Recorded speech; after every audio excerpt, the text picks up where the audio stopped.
Hi, boys and girls. It's Mrs. Greenaway. I hope everybody's doing well. I really miss you guys. I really miss reading to you.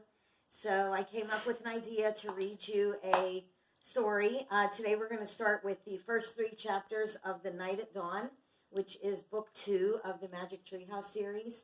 I couldn't find book 1, so that's why we're starting with book 2. I'll read, like I said, the first 3 chapters. I'll flip the camera over so that you can see the pages.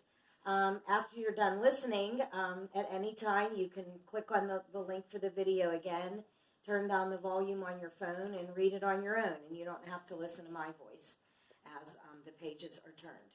So also remember that every day you should be reading 20 minutes uninterrupted. Find a quiet spot in your house. Find something to read. Time yourself. Write it down so that you have a way to show me that you've been reading, keeping track of your time. So it's just like a sport. The more you practice, the better you'll get. Reading is the same way. So I'm going to flip the camera here now, and we're going to start with the Night at Dawn.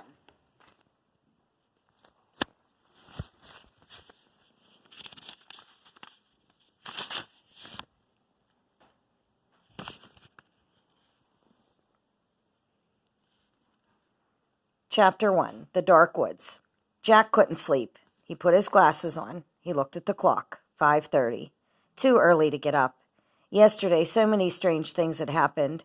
Now he was trying to figure them out. He turned on the light. He picked up his notebook. He looked at the list he'd made before going to bed. Found treehouse in woods. Found lots of books in it. Pointed to pterodon picture in book. Made a wish. Went to Time of Dinosaurs. Pointed to picture of Frog Creek video, woods. Made a wish. Came home to Frog Creek. Jack pushed his glasses into place. Who was going to believe any of this? Not his mom or his dad or his 3rd grade teacher, Ms. Watkins. Only his 7-year-old sister, Annie. She'd gone with him to the Time of the Dinosaurs. Can't you sleep? It was Annie standing in his doorway. Nope, said Jack. Me neither, said Annie. What are you doing? She walked over to Jack and looked at his notebook. She read the list. Aren't you going to write about the gold medal, she asked. You mean the gold medallion, said Jack.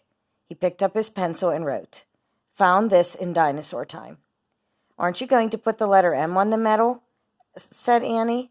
Medallion, said Jack, not medal. He added an M. Aren't you going to write about the magic person, said Annie. We don't know for sure if there is a magic person, said Jack. Well, someone built the treehouse in the woods. Someone put the books in it. Someone lost a gold medal in dinosaur time. Medallion, said Jack for the 3rd time. And I'm just writing the facts, the stuff we know for sure. Let's go back to the treehouse right now, said Annie, and find out if the magic person is a fact. Are you nuts, said Jack. The sun's not even up yet. Come on, said Annie. Maybe we can catch them sleeping. I don't think we should, said Jack. He was worried. What if the magic person was mean? What if he or she didn't want kids to know about the treehouse? Well, I'm going, said Annie. Jack looked out his window at the dark gray sky. It was almost dawn. He sighed. Okay, let's get dressed. I'll meet you at the back door. Be quiet. Yay, whispered Annie. She tiptoed away as quietly as a mouse. Jack put on jeans, a warm sweatshirt, and sneakers. He tossed his notebook and pencil in his backpack. He crept upstairs. Annie was waiting by the back door. She shined a flashlight in Jack's face. Ta-da! A magic wand, she said. Shh! Don't wake up Mom and Dad, whispered Jack. And turn that flashlight off. We don't want anyone to see us. Annie nodded and turned it off. Then she clipped it onto her belt. They slipped out the door into the cool early morning air. Crickets were chirping. The dog next door barked. Quiet, Henry, whispered Annie. Henry stopped barking. Animals always seemed to do what Annie said. Let's run, said Jack. They dashed across the dark, wet lawn and didn't stop until they reached the woods. We need the flashlight now, said Jack. Annie took it off her belt and switched it on. Step by step, she and Jack walked between the trees. Jack held his breath. The dark woods were scary. Gotcha, said Annie, shining the flashlight in Jack's face. Jack jumped back. Then he frowned. Cut it out, he said. I scared you, said Annie. Jack glared at her. Stop pretending, he whispered. This is serious. Okay. Annie shined her flashlight over the tops of the trees. "Now what are you doing?" said Jack. "Looking for the treehouse." The light stopped moving. There it was, the mysterious treehouse at the top of the tallest tree in the woods. Annie shined her light at the treehouse and then down the tall ladder, all the way to the ground. "I'm going up," she said. She gripped the flashlight and began to climb.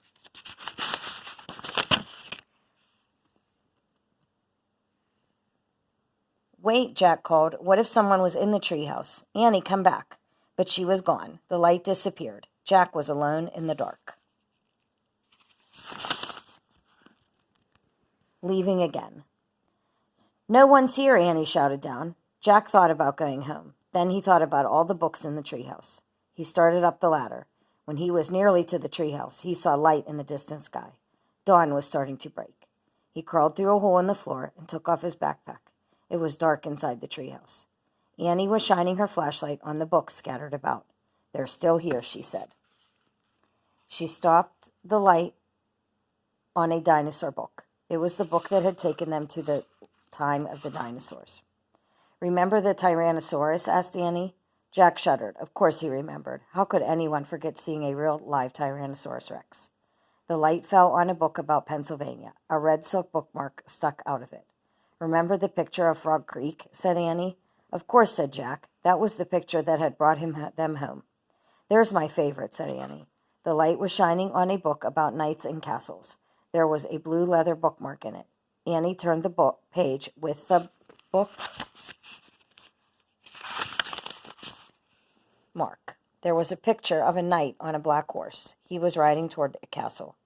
"Annie, close that book," said Jack. "I know what you're thinking." Annie pointed at the knight. "Don't, Annie." "We wish we could see this guy for real," Annie said. "No, we don't," shouted Jack. They heard a strange sound. Nee! It sounded like a horse neighing. They both went to the window. Annie shined the flashlight down on the ground. "Oh, no," whispered Jack. "A knight," said Annie. "A knight in shining armor, riding a black horse, through the Frog Creek woods." Then the wind began to moan. The leaves began to tremble. It was happening again. "We're leaving," cried Annie. "Get down." The wind moaned louder, the leaves shook harder, and the treehouse started to spin. It spun faster and faster. Jack squeezed his eyes shut. Then everything was still, absolutely still. Jack opened his eyes. He shivered. The air was damp and cool. The sound of a horse's whinny came again from below. "Nee! I think we're here," whispered Annie. She was still holding the castle book. Jack peeked out the window.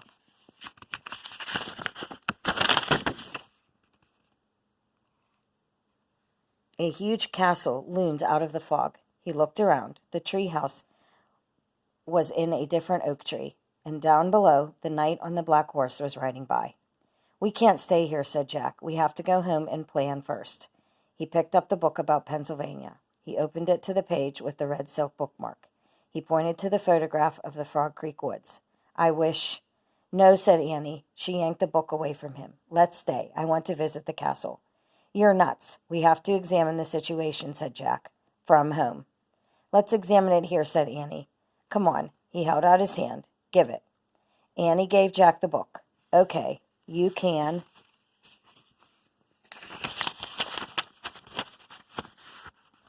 "Go home. I'm staying," she said. She clipped the flashlight to her belt. "Wait," said Jack. "I'm going to take a peek. A teeny peek," she said, and she scooted down the ladder. Jack groaned. Okay, she had won. He couldn't leave without her. Besides, he sort of wanted to take a peek himself. He put down the book about Pennsylvania. He dropped the castle book into his pack. He stepped onto the ladder and headed down into the cool, misty air. Let me see how long Chapter 3 is, because I might be running out of storage space on my phone.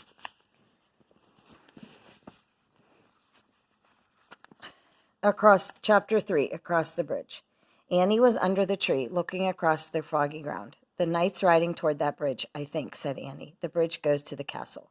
"Wait, I'll look it up," said Jack. "Give me the flashlight." He took the flashlight from her and pulled the castle book out of his pack. He opened it to the page with the leather bookmark.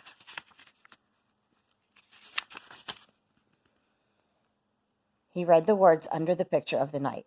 This is a knight arriving for a castle feast. Knights wore armor when they traveled long and dangerous distances. The armor was very heavy.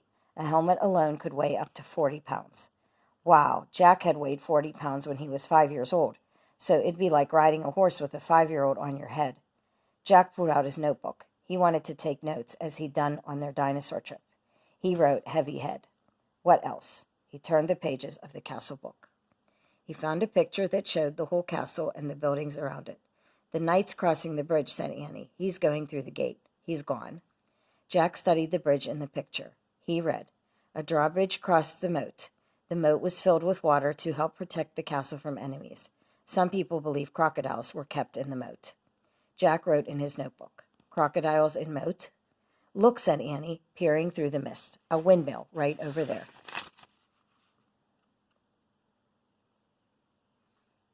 "Yeah, there's a windmill in here too," said Jack, pointing at the picture. "Look at the real one, Jack," said Annie, "not the one in the book." A piercing shriek split the air. "Yikes," said Annie. "It sounded like it came from that little house over there." She pointed through the fog. "There's a little house here," said Jack, studying the picture. He turned the page and read, "The hawk house in the inner ward of the castle. Hawks were trained to hunt other birds and small animals." Jack wrote in his notebook, "Hawks in hawk house." "We must be in the inner ward," said Jack. "Listen," whispered Annie. "You hear that? Drums, horns. They're coming from the castle. Let's go see." "Wait," said Jack. He turned more pages of the book. "I want to see what's really going on, Jack, not what's in the book," said Annie. "But look at this," said Jack. He pointed to a picture of a big party. Men were standing by the door, playing drums and horns. He read, "Fanfares were played to announce different dishes in a feast. Feasts were held in the great hall." "You can look at the book. I'm going to the real feast," said Annie. "Wait," said Jack, studying the picture. It showed boys his age carrying trays of food. Whole pigs, pies, peacocks with all their feathers. "Peacocks?" Jack wrote, "They eat peacocks?" He held up the book to show Annie. "Look, I think they eat—" Where was she? Gone again. Jack looked through the fog. He heard the real drums and the real horns. He saw the real hawk house, the real windmill, the real moat.